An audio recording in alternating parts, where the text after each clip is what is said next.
There's fun in learning around the bend. You could even do it with your best friend. If there's science stuff that you like to know, come watch Allie and CoCo Science Show. Hey guys, welcome to Allie and CoCo Science Show. We are out on an afternoon walk, very casual, and I thought we'd get some fresh air, get some good smells in before we're stuck in a car for 14 hours. We're about to go on some holiday travel, and I thought we'd get all of our sillies out and just enjoy fresh air, the Florida wildlife and plant life. It's so beautiful out here. Oh no, it's over here. Oh no, it's over here too. Oh, it's here too. The humanity, they're everywhere. It's an alien. Well, very observant. Of course it's a plant, but not like a bing bing bong kind of alien. It's an invasive species. An invasive species is a plant or an animal or an organism that is not native to an area, and it has the potential or can or has taken over and causes like biological issues, economic issues, environmental issues. It's an invasive species. Well, yeah, cats are invasive. And so are dogs. This guy here, this guy is an air potato. You wanna come see the air potato? You can come with me, come here. This guy is an air potato. Actually, yeah, Colette, I did mean Dioceria bulbifera. But it's not a potato. It's actually in the yam family. So I am what I am.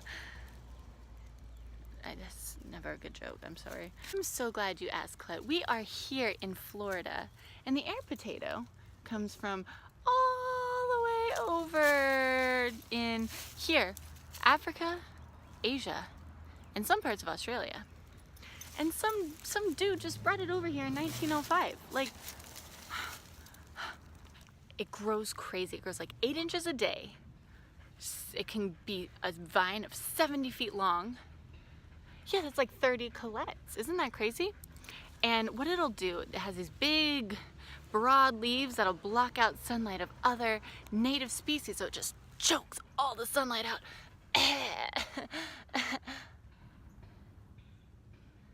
Well, it is dramatic, Colette. It just climbs up to the top of the trees and kills everything underneath without like actually like killing it, you know what I mean? And it's such a big deal, and they're so hardy. People will go out, like kids will go out and they'll like hack at it in these groups and they just eradicate a whole bunch of it, bags and bags of it, and it still comes back every year. It's what you call perennial.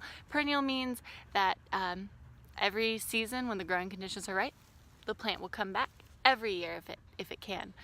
These guys can come back year after year if they get the right conditions. And let me just say, with climate change, it's been pretty toasty. They get a lot of good rain and good warmth to grow.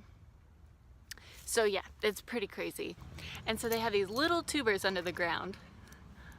No, not tumors, sweetie, tubers. So they have tubers under the ground. So that means you can cut all the leaves up top, above the soil, and they'll still come back. Isn't that annoying? So annoying. And then another thing that happens, they create these bulbils, like bulbifera, you know what I mean? They create these bulbils, and when like it floods, they'll just float along and spread to everywhere else in Florida. So they are excellent at coming back every year and spreading. And Colette, we can't even eat them. Please don't try and take a bite out of an air potato, because uncultivated in Africa and Asia, they can use it to cure like diarrhea and other gastrointestinal issues. But here in the US, where it's non-native, where it's uncultivated and growing wild, it's actually pretty toxic and you can have a lot of issues if you eat it. So please don't eat it. Please don't. So yeah, they just take over and there's nothing we can do with them, nothing we can cultivate from them. Nothing we can do, right? Right, Colette? Wrong. We're lying on the ground. So yeah, it's not just releasing another invasive species to kill another invasive species. Scientists have done years of extensive research to make sure it doesn't get out of hand or out of paw. And that's especially important in Florida because we have so many invasive plants and animals like you. So scientists decided, and they got the go-ahead from the government, to release the leaf beetle. Actually, Colette, I did mean Liliceris chenai. So the leaf beetle is the natural predator of the air potato in Asia. And they found that the adults, they can eat other plants if like they're out of food completely, but for the most part, they're just gonna eat the air potato. The babies, the larvae, require the air potato to survive. Without it, they're gonna die. And because the adults pretty much eat air potato too, they're not gonna have any issues with them like eating all the native plants. Not quite, Colette. So they released 50. Females can have like 1,200 eggs at a time every month. Yeah, you know. So they reproduce quickly, it's pretty cheap, and they love new growth leaves. So what they do is they'll eat the entire plant, go into diapause, which is like sleeping. They'll sleep in leaf litter, like where we are right now. We could be sitting on some right now. And then they reemerge in the spring when the new leaves for the air potato go out.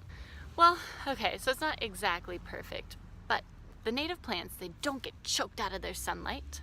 Bulbils won't have a chance to form because the plant's getting eaten, so no new energy is coming in. And the bugs don't eat the natives. So they're not spreading, they're not completely dying, but they're dying back every year. Perfect, huh? Kind of, almost. Yeah, but look, you can see, Colette, come see this real quick. You can see the beetles have been doing their job, haven't they? Very exciting. It's better than going out in the woods and chopping them down every year. Whew, that's a lot of work. So, for the question of the week, I want to know, and don't worry, no, they're not going to take over like regular aliens, I promise. Okay, so for the question of the week, I want to know, what is your favorite way to eat a potato? You don't want to eat an air potato, but what's your favorite way to eat a potato?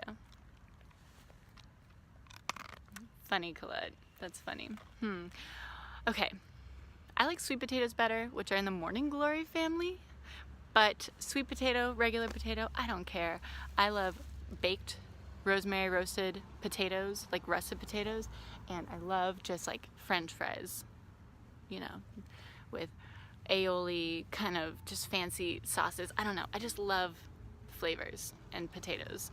So don't forget to comment down below what is your favorite way to eat a potato, and all the links are in the description to more information and all of our social media. And I hope you guys have a alien day.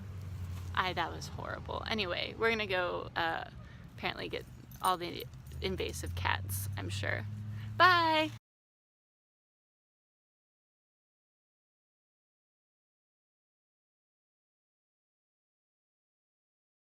Y'all, the air potato is in my own yard.